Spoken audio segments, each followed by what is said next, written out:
Buenos días, ¿cómo está? Nuevamente Hernán Casanova, su tutor de lectura crítica de la Universidad del Cauca, gracias a un apoyo de la Gobernación del Cauca y la Fundación Permanecer. ¿Me confirman si estamos viendo la presentación, chicos? Sí. Sí, vale, bueno. Muy bien. Bueno, chicos, ya ustedes cómo se sienten para el simulacro. Sé que son muchas cosas y ya pronto las pruebas que están nerviosos, relajados, ¿qué expectativas tienen?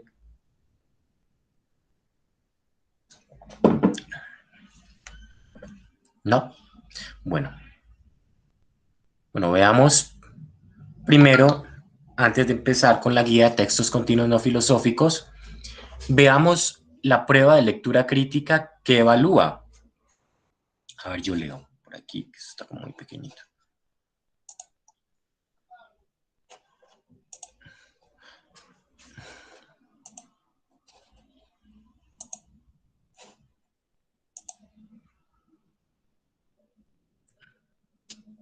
Bueno, la prueba de lectura crítica que hace el ICFES evalúa un conjunto de habilidades para comprender, interpretar y evaluar textos que pueden encontrarse en la vida cotidiana y en ámbitos académicos no especializados. ¿Qué debes hacer? En Saber 11, la prueba de lectura crítica está constituida por un total de 45 preguntas, esto puede variar, de opción múltiple con única respuesta. Esas preguntas nos permiten determinar si un estudiante tiene 3 habilidades, las cuales son entender el significado de palabras o frases, comprender fragmentos cortos de texto para darle sentido global, reflexionar en torno a un texto y evaluar su contenido. Si evaluar un texto quieres hacer esto, al menos debes identificar argumentos y supuestos, derivar implicaciones, reconocer estrategias retóricas. ¿Qué debes leer? Cada pregunta de la prueba está acompañada de un texto. Los textos pueden ser de 2 clases: textos continuos o textos discontinuos, que ya los hemos visto. Los textos continuos pueden ser textos literarios, cuentos, novelas, informativos, ensayos, artículos de prensa, filosóficos, fragmentos de textos argumentativos, y los textos discontinuos pueden ser infografías, cómics, tablas, gráficos. Recomendaciones adicionales. Para mejorar tus competencias en lectura crítica, lo mejor que puedes hacer es leer mucho y todo tipo de textos, novelas, cuentos, noticias, ensayos, es decir, no solo los textos de tus clases. Esto mejora tu vocabulario, te permite entender a profundidad los textos y no te será difícil leer por muchas horas seguidas.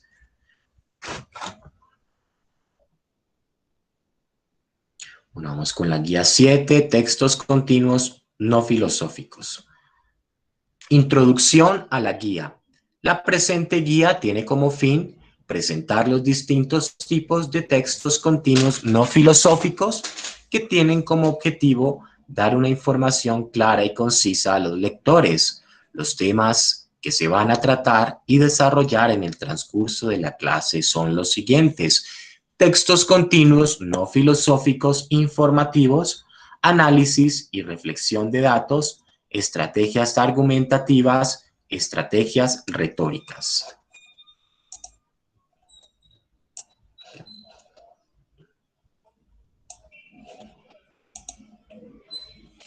A ver, los objetivos de la guía número 7 son comprender e identificar la estructura de los textos continuos en diferentes textos informativos,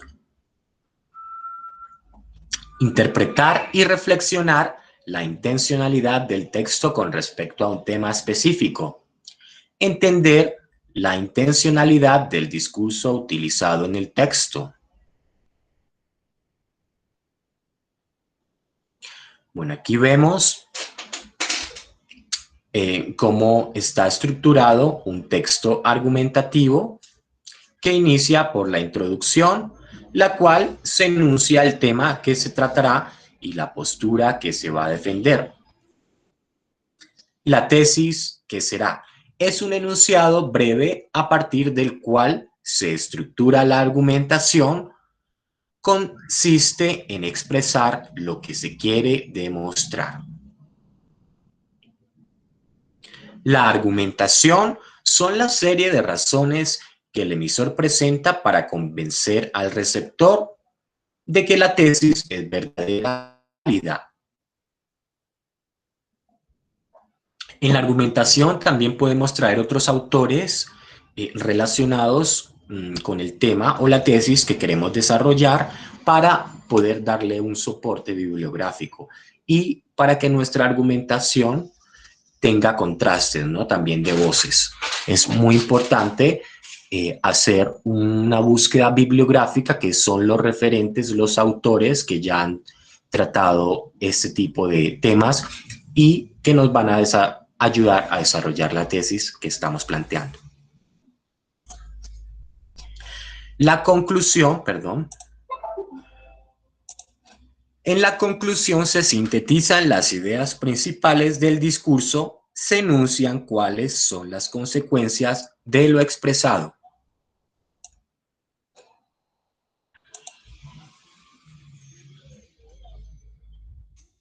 Estrategias argumentativas. Son procedimientos discursivos que, de modo intencional y consciente, utiliza el hablante o el escritor para incrementar la eficacia de su discurso al convencer o persuadir. ¿Y cuáles son las estrategias argumentativas? Bueno, aquí vamos a ver autoridad. Se cita a un especialista para darle credibilidad al argumento de lo que hablaba antes, ¿verdad? Algunos conectores utilizados son cómo se señala, cómo dice, cómo afirma, siguiendo a, según, citando a, también según el autor. Bueno, aquí vamos a ver dos breves ejemplos de autoridad en las estrategias argumentativas. El terremoto no ocasionó daños, según lo confirmaron los bomberos. Bueno, aquí la autoridad serían los bomberos. Y según la Organización Mundial de la Salud, en Centroamérica muere un niño por desnutrición cada 24 horas. Bueno, aquí ya nos está dando la OMS unos índices. Bueno, aquí de la autoridad pasamos a la ejemplificación. Por medio de ejemplos se presenta, comprueba o demuestra una hipótesis. Algunos conectores, por ejemplo, son, por ejemplo, pongo el caso de como muestra tal como. ¿Alguien me podría decir otro tipo de conectores para ejemplificar? Así como,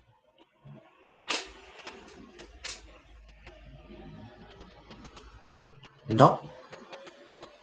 Bueno, vamos a ver un ejemplo. Existen muchas mujeres poderosas y exitosas en el ámbito de la política. Por caso, en la última década, la Argentina, Chile y Brasil tuvieron presidentas mujeres.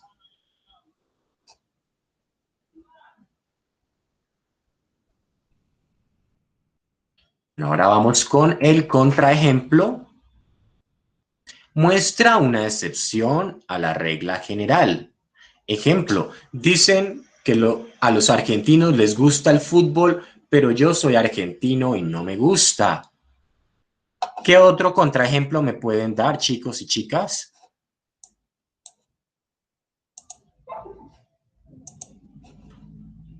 Algo que está en contra del estereotipo.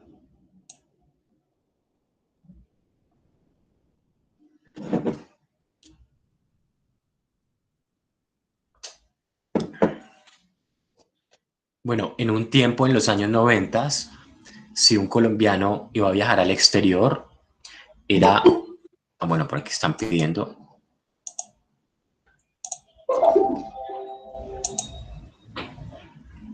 Bueno, les contaba que en los años 90, cuando un colombiano quería salir del país, la serie de revisiones en el aeropuerto era tan exhaustiva que obviamente eh, pues mucha gente se ponía nerviosa. Entonces cuando se llegaba al otro país siempre nos estaban, ajá, puedo ser colombiano pero no soy narco, perfecto, es algo así de lo que estaba hablando. Entonces siempre cargábamos como con ese letrero en la frente que nos decía narcotraficantes, ¿verdad?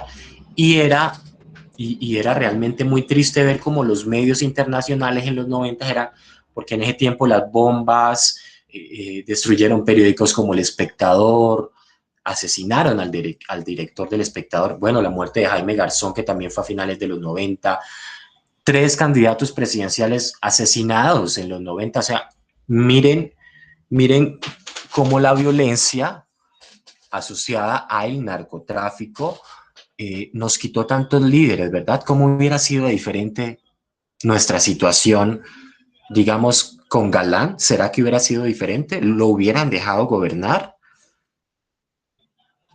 Con Pizarro. Habría sido quizá un país de más oportunidades, pero siempre vemos que lamentablemente están los mismos en el poder. Eso debemos cambiarlo. Ustedes, chicos, que son jóvenes, eh, son los llamados a cambiar el país. Bueno, ahí. Pregunta retórica. Es una interrogación que no espera una respuesta, sino que invita a la reflexión. La mitad de los niños son pobres en nuestro país. ¿No sería hora de que la clase política tome medidas para revertir esta situación y deje de preocuparse por lo que sucede en el otro extremo del planeta o con nuestros vecinos, ¿no? O con nuestros vecinos Venezuela, que siempre el gobierno está es haciendo como comparaciones que nada tiene que ver. Miren todo el temor que nos metieron. Nos vamos a volver Venezuela. Si votan por los de izquierda, nos vamos a volver Venezuela. Se viene la pobreza. Y los que realmente parece que nos están volviendo Venezuela son los que están en el actual gobierno. Bueno, bueno, la pregunta retórica nos invita a la reflexión. Nos invita a divagar sobre una pregunta, a exponer nuestras impresiones sobre un tema en particular, un tema clave para el desarrollo nacional. Bueno, aquí vemos tesis. Los videojuegos cada vez van adquiriendo mayor importancia en nuestra sociedad. Argumento. Los videojuegos estimulan una parte del cerebro que mejoran la psicomotricidad en los niños y la rapidez mental en los jóvenes. Contraargumentos. El punto malo de este tema es que pueden ser adictivos como todas las otras formas de ocio. Otro punto malo de este tema es que disminuyen la capacidad visual debido a la constante exposición a las pantallas de PC o smartphone. Bueno, ¿qué dicen ustedes sobre esta tesis? Los videojuegos cada vez más van adquiriendo mayor importancia en nuestra sociedad y el argumento, los videojuegos estimulan una parte del cerebro que mejora la psicomotricidad en los niños y la rapidez mental de los jóvenes. ¿Están de acuerdo con este argumento, chicos? ¿Sí creen que estimula una parte del cerebro y mejora la psicomotricidad en los niños? ¿Qué experiencia tienen ustedes con los videojuegos?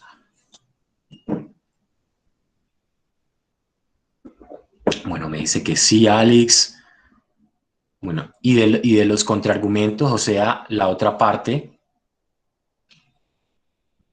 ¿cuál sería más bien la conclusión que ustedes podrían sacar? Teniendo tesis, argumento, contraargumento, ¿Cuál sería la conclusión? Díganme una, por favor.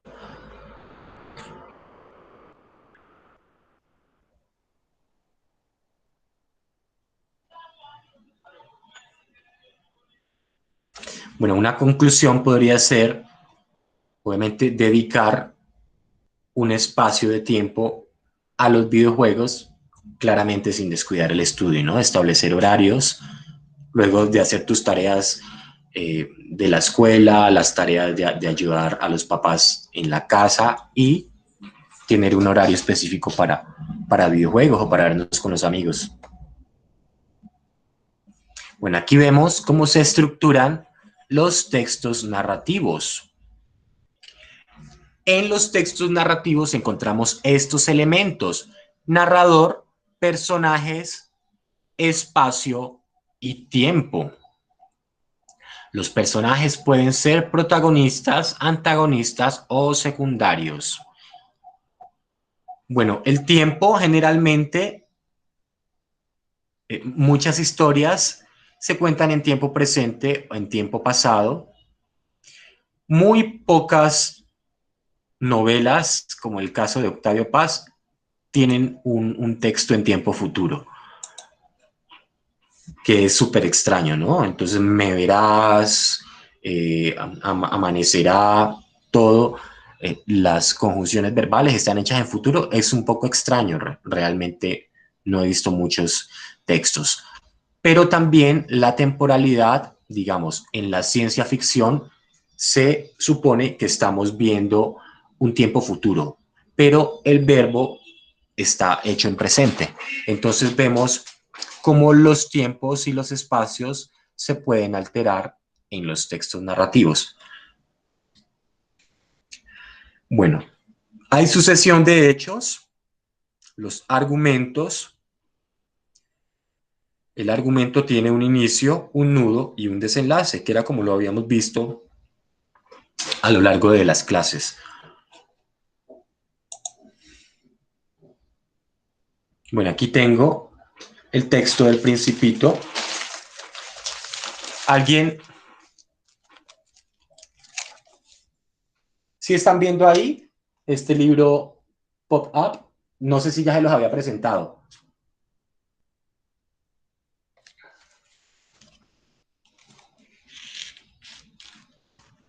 ¿Sí lo ven?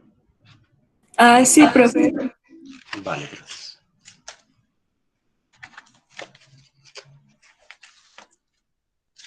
Bueno, leamos este ejemplo de texto narrativo. Aprendí bien pronto a conocer mejor a esa flor.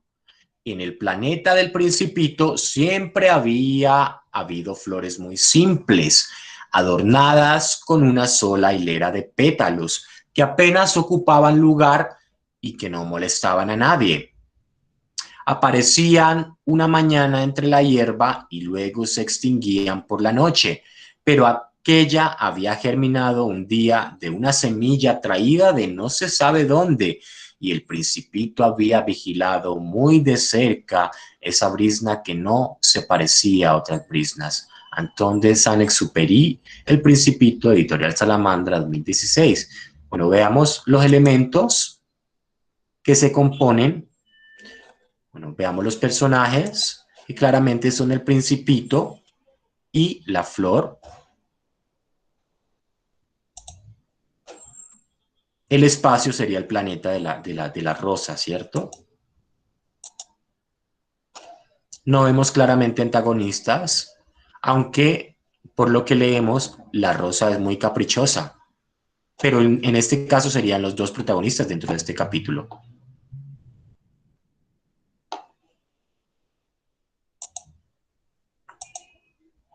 Bueno, vamos con el texto expositivo, estructura del texto expositivo. Introducción es la parte inicial del texto y la que presenta el tema de exposición. Desarrollo es la parte del texto que expone, explica, aclara, ejemplifica, describe, analiza, narra o informa. Y en la conclusión es la parte final del texto en la que se sintetiza el tema. Bueno, y se arrojan resultados, ¿no? En un texto expositivo, que suelen ser para publicar muchas veces en revistas indexadas o universitarias, tesis universitarias, la conclusión debe aparecer con unos resultados de acuerdo a la pregunta problema. Bueno, vamos a ver un ejemplo. Monografía histórica. García Volta Gabriel, 1997. El mundo perdido de los visigodos. España, Editorial Bruguera, fragmento. Los godos y la problemática de las invasiones bárbaras. A lo largo del siglo IV se hicieron cada vez más frecuentes las incursiones en el Imperio Romano de pueblos extraños al mismo. Estos habían sido llamados por los escritores latinos con el nombre de barbarí, es decir, extranjeros, denominación aplicable en consecuencia a todas aquellas gentes asentadas más allá del limes. El fenómeno no era ni mucho menos nuevo. Desde que a fines del siglo II antes de Cristo los romanos habían aniquilado a cimbrios y teutones, acabando de esta forma con el peligro bárbaro por el norte. Las incursiones o el establecimiento pacífico de germanos en tierras del imperio había sido un hecho relativamente frecuente, lo que de nuevo presentaban estas penetraciones de pueblos bárbaros en el siglo IV era por un lado su frecuencia y por otro la cada vez más manifiesta impotencia del Imperio Romano de Occidente para repelerlas. En la base de todo este proceso estaba la crisis socioeconómica que desde el siglo II venía sufriendo el mundo romano. Efectivamente, desde ese siglo, la decadencia de la industria artesanal de la mitad occidental del imperio, víctima de la competencia oriental, es evidente y se traduce en la ruina de la vida artesana de muchas ciudades. Veamos. Bueno, en el texto anteriormente leído, solamente estamos viendo un fragmento del desarrollo, donde se expone, explica, aclara o ejemplifica.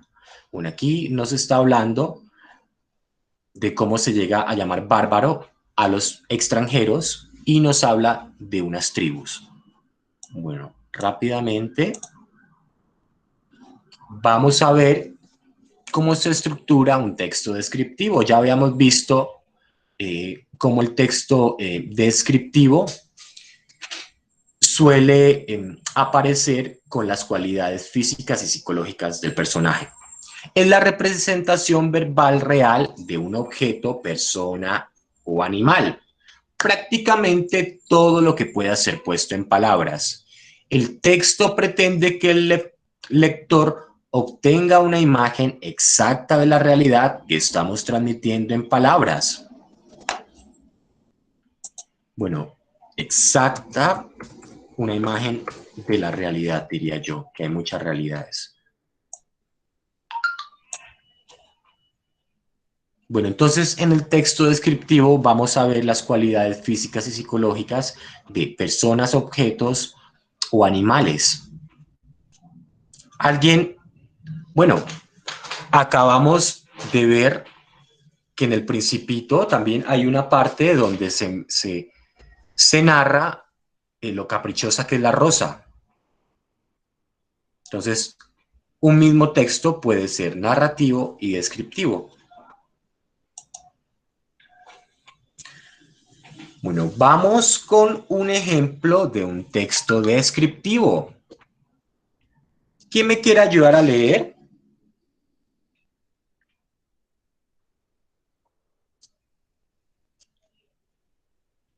¿Algún voluntario o voluntaria?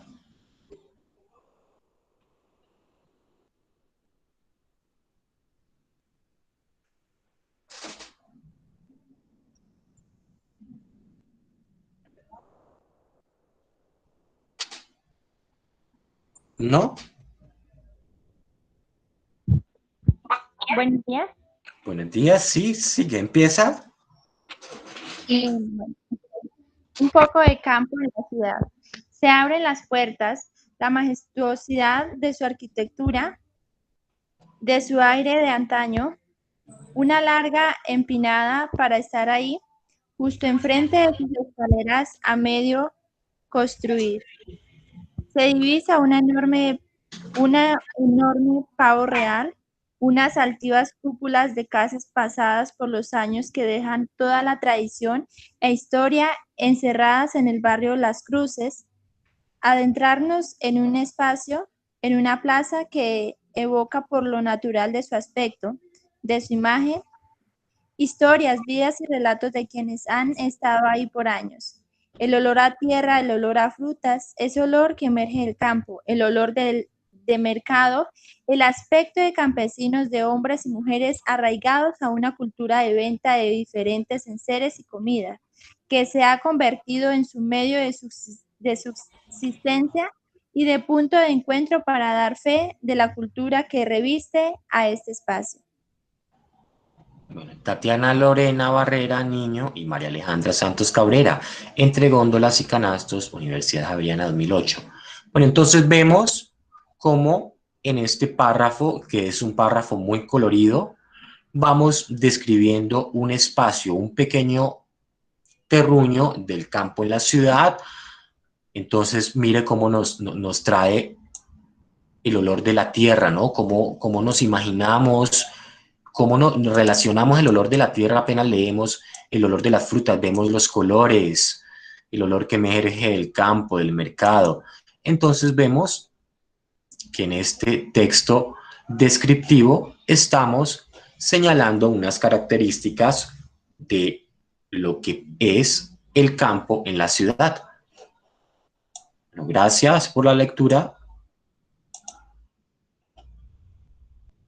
Bueno, ¿cuál podría ser la intención de las autoras del anterior texto? Según estas, ¿con cuál cabría? ¿Cuál intención?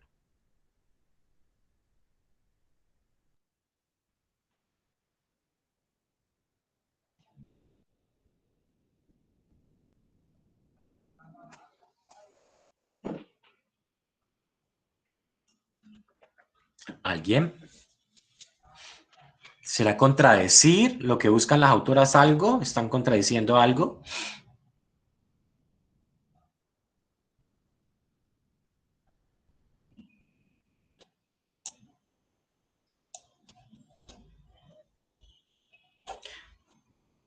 ¿Nos querrá tratar de convencer sobre algo las autoras? ¿Cuál de estas intenciones podría ser la de las autoras del anterior texto? Un poco de campo en la ciudad, ¿no? Expresar belleza, dice Alex, sí, claro que sí. ¿Quién más?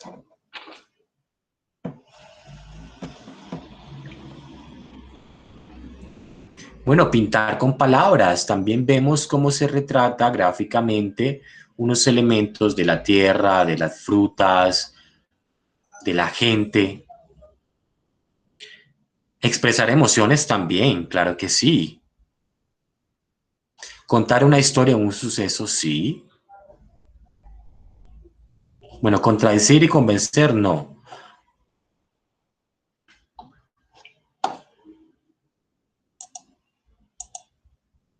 Bueno, ahora sí practiquemos.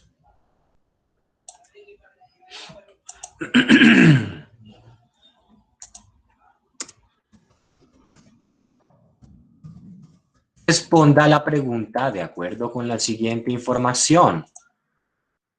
Oh bella ingrata, carta de Don Quijote a Dulcinea del Toboso, tomada del libro de Miguel de Cervantes Saavedra. Soberana y alta señora, el herido de punta de ausencia y el llagado de las telas del corazón, dulcísima Dulcinea del Toboso, te envía la salud que él no tiene.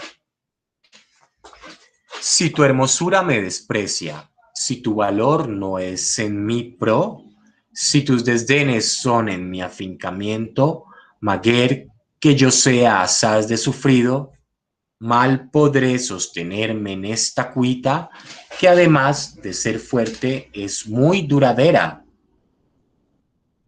Mi buen escudero Sancho te dará entera relación, oh bella ingrata, amada enemiga mía, del modo en que por tu causa quedo, si gustares de acorrerme, tuyo soy, y si no, haz lo que te viniera en gusto, que con acabar mi vida habré satisfecho a tu crueldad y a mi beso.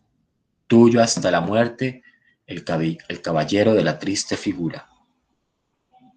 Bueno, lo voy a dejar un momentico ahí para que lo leamos nuevamente y pasamos con la primera pregunta.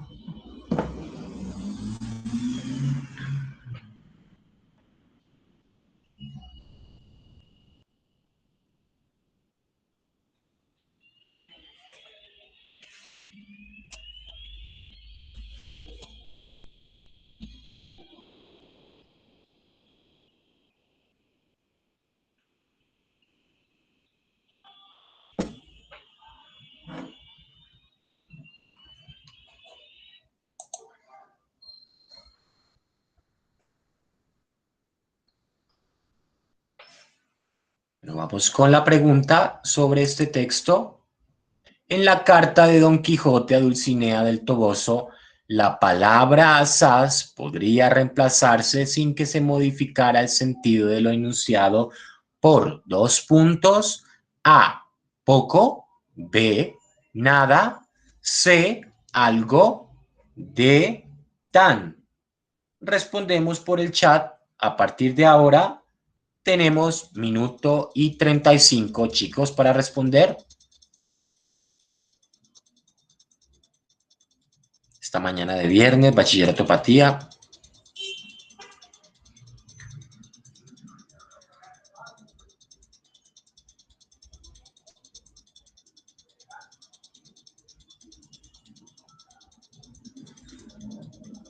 Alice Valeria dice que es D.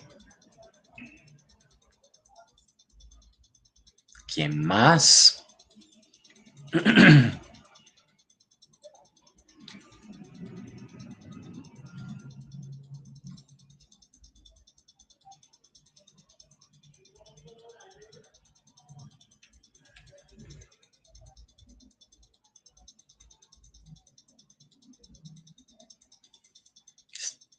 Biker Ortega dice C.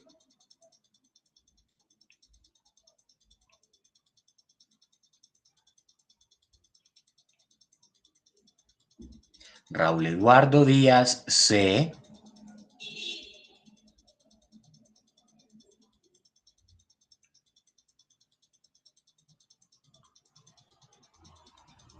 ¿Alguien más?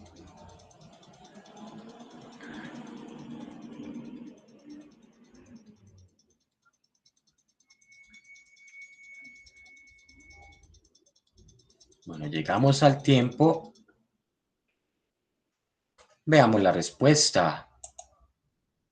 La respuesta correcta es la D, tan, ya que según el sentido semántico del texto, pues la palabra tan tiene más coherencia dentro del enunciado, siguiendo la misma línea de la palabra que se está sustituyendo y no permite que el sentido de lo que se está narrando cambie y pierda su esencia.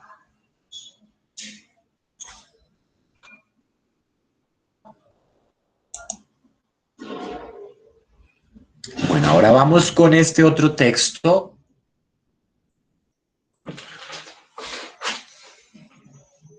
Bueno, bien a los que respondieron D. Continuemos, los otros no se desanimen. El periodo de 1947 a 1957, conocido genéricamente como la violencia, no puede tomarse como un breve interregno en el que se rompieron los marcos jurídicos del país y por causas desconocidas, este se precipitó a una guerra civil no declarada.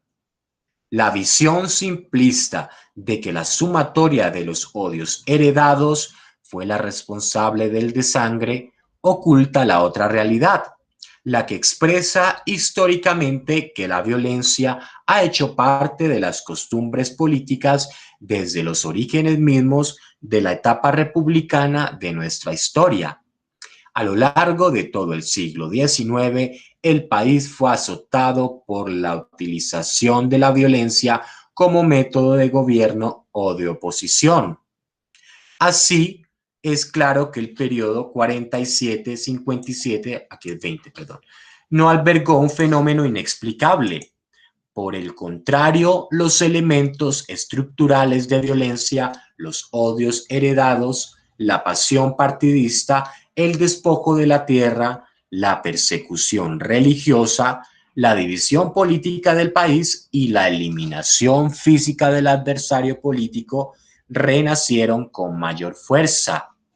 Editado de Arturo Lape, La Paz, la violencia, testigos de excepción, Editorial Planeta, Bogotá, 1999, quinta edición, páginas 19-23.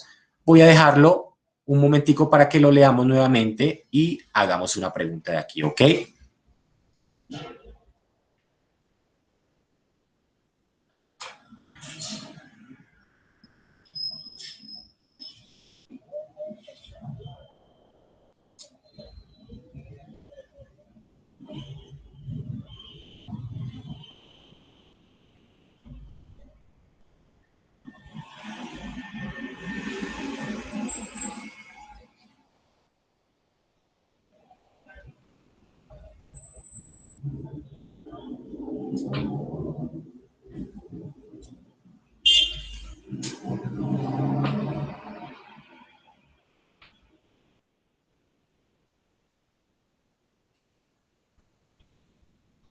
Bueno, vamos con la pregunta. De acuerdo con el texto anterior, puede decirse que la violencia se generó a raíz del A. Combate entre gobernantes y opositores. B. Florecimiento de la guerra civil. C. Conflictos desatados por odios heredados. O D. Rompimiento de los marcos jurídicos. Respondemos por el chat a partir de ahora. Tenemos minuto 35. Empieza ya.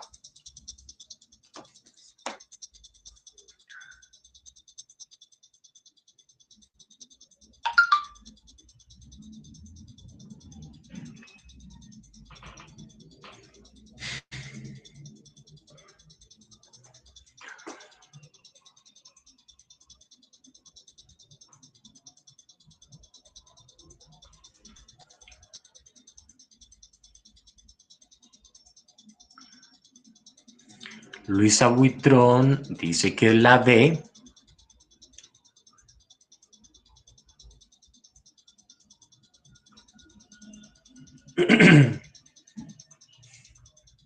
¿Alguien más?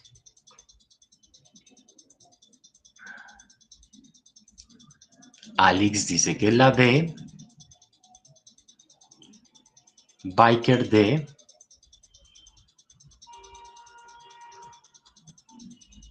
Raúl D.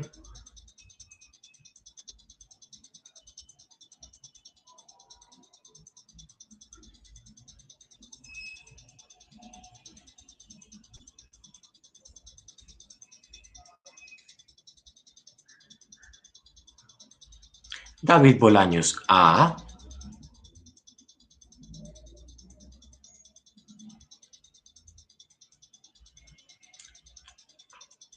Tenemos otra respuesta.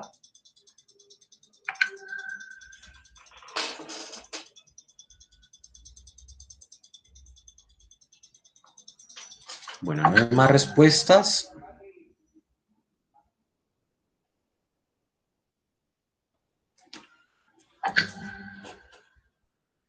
La respuesta correcta es la A. Si nos vamos a la línea 5, vemos la respuesta. A lo largo de todo el siglo XX, el país fue azotado por la utilización de la violencia como método como método de gobierno de oposición.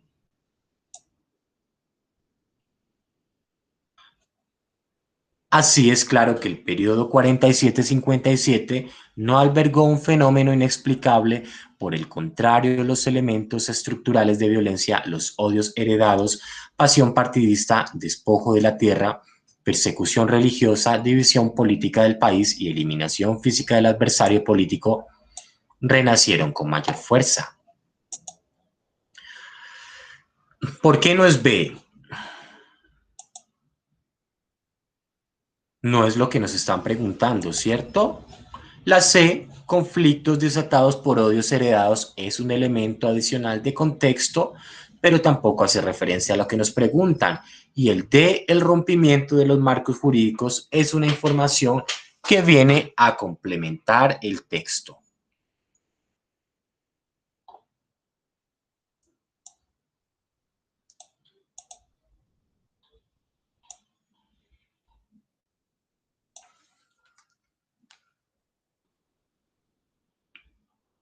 Bueno, vamos con el texto de El fin de la soledad. ¿Alguien me quiere ayudar a leer esta primera parte, estos dos párrafos? Y yo continúo con el segundo, con la otra diapositiva.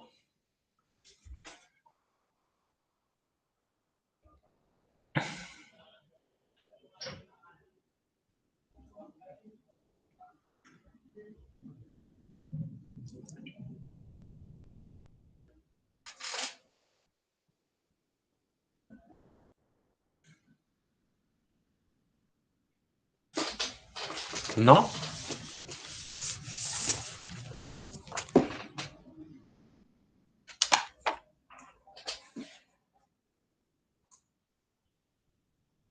Bueno, el fin de la soledad. ¿Qué quiere el yo contemporáneo? Quiere ser reconocido, quiere estar conectado, quiere visibilidad, sino ante millones de personas como en un reality o en el show de Oprah, entonces ante cientos de ellas en Twitter o Facebook. Esta es la característica que nos define. Así es como nos volvemos reales ante nosotros mismos al ser vistos por otros. El gran pavor contemporáneo es el anonimato. Nuestro más grande miedo no es la asfixia de la masa.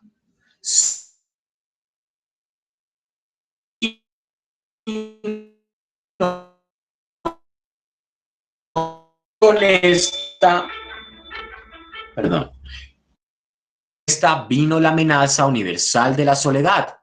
La familia se hizo cada vez más pequeña o se disgregó. Las mamás dejaron el hogar para irse a trabajar. De la chimenea electrónica pasamos a la televisión en cada cuarto. Incluso en la niñez y en la adolescencia, todos estamos atrapados en nuestro propio nido. Los altos índices de criminalidad y, peor aún, las crecientes tasas de pánico moral desterraron a los niños de las calles. La costumbre de salir por el barrio con tus amigos, habitual en el pasado, se había vuelto algo impensable. Estábamos perdidos en el espacio. En medio de estas circunstancias, Internet ha aparecido como una bendición sin paralelo. No podemos negarlo. Internet ha permitido que gente aislada se comunique entre sí y que personas marginadas se encuentren entre ellas. El padre ocupado puede estar en contacto con amigos lejanos. El adolescente gay ya no tiene que sentirse un extraterrestre. Pero como el tamaño de Internet ha crecido, se ha vuelto inabarcable en muy poco tiempo. Hace 10 años escribíamos correos en computadoras de escritorio y la transmisión a través de una conexión telefónica. Ahora enviamos mensajes de texto desde nuestro celular, montamos fotos en Facebook y somos seguidores de completos extraños en Twitter. Un constante flujo de contacto mediado, virtual, imaginario o simulado nos mantiene conectados en el enjambre electrónico, aunque el contacto, o por lo menos el contacto persona a persona, resulta cada vez menos importante. Parece que la meta ahora es simplemente ser conocido, convertirse en una especie de celebridad en miniatura. ¿Cuántos amigos tengo en Facebook? ¿Cuántas personas leen mi blog? ¿Cuántas entradas aparecen en Google con mi nombre? La visibilidad asegura nuestra autoestima y se vuelve un sustituto del contacto real. No hace mucho era fácil sentirse solo. Ahora es imposible estarlo. Autor Dereslek William, 2009, El fin de la soledad, The Chronicle of Higher Education, versión electrónica extraída de elmalpensante.com, traducción Wilson Orozco. Bueno, vamos a la pregunta, que es ya la última pregunta de la guía número 7. ¿Cuál de los siguientes enunciados describe mejor la tesis principal del texto? A. Al hombre contemporáneo se le dificulta cada vez más estar solo debido al auge de las redes sociales en Internet y el deseo de visibilidad. B. Dado que las ciudades han crecido y las madres han tenido que salir a trabajar, la familia contemporánea es cada vez más pequeña y disgregada. C. La soledad nos da autoestima, permite descubrirnos y escapar de la asfixia que provoca la creciente masa humana.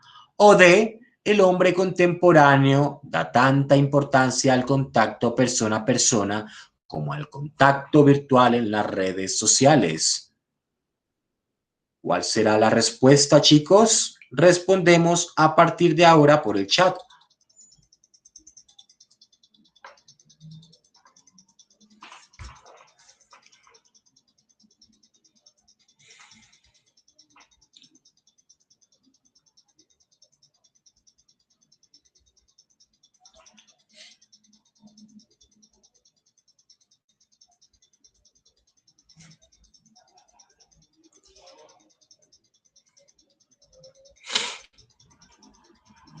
Biker dice que la B.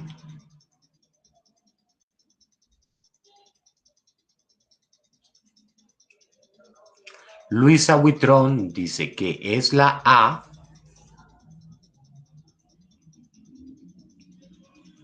Karen Lisset, D.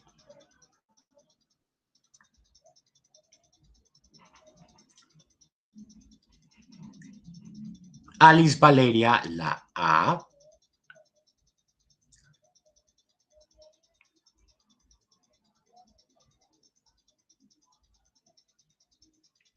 Camila Rengifo, la A. No había respondido antes, ¿no, Camila? ¿Quién más? Perdón.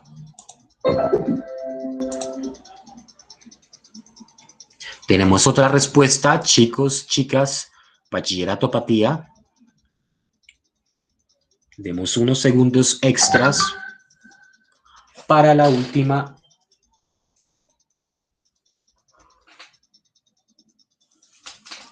¿No? Bueno, veamos. Vamos entonces a la respuesta. Clave A. El último párrafo nos da la respuesta. No hace mucho era fácil sentirse solo, ahora es imposible estarlo. Vemos entonces que el nivel de interpretación es literal. El mismo texto nos está dando la respuesta hacia el final del texto. Bueno, por eso es muy importante conocer los elementos y la tesis central, o sea, lo que el autor nos quiere decir.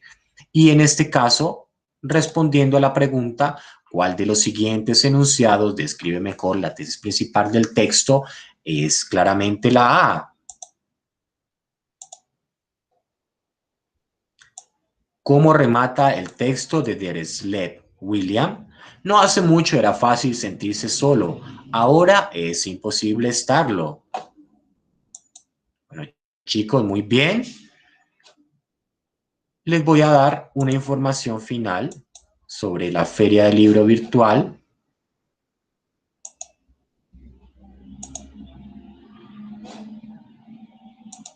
Un momento.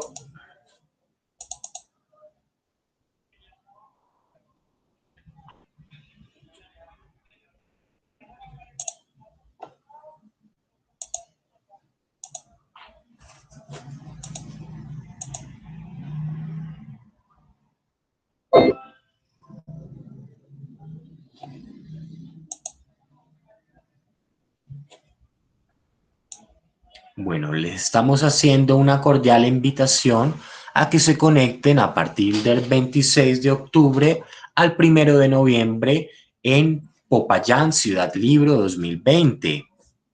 Bueno, esperamos que se unan y participen utilizando el hashtag La Feria Ya Está en Tu Casa y cualquier información por medio de este correo, comunicaciones@ciudadlibro, o siguiéndonos por Facebook en Popayán Ciudad Libro 2020. Bueno, esta información también la comparto por el chat. Muchachos, hemos llegado al final de la clase. La otra semana ya solamente tenemos la última clase, que es la guía 8, el martes, chicos. Así que estaremos programando en horas de la mañana la última clase el martes. ¿Ustedes cuándo hacen el simulacro?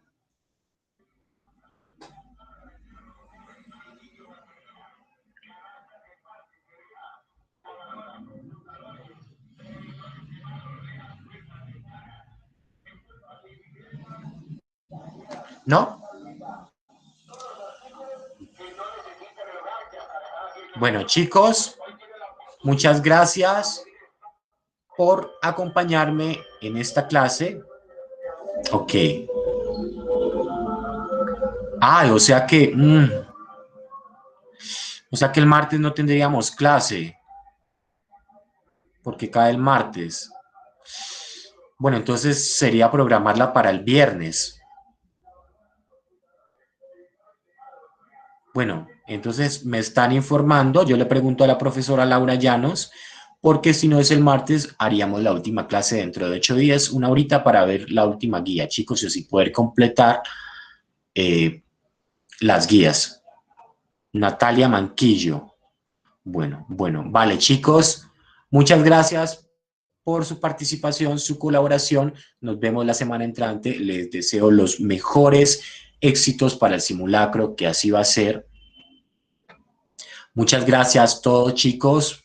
Nos vemos ahorita a las 11:15. Se conectan con Laura. Chao.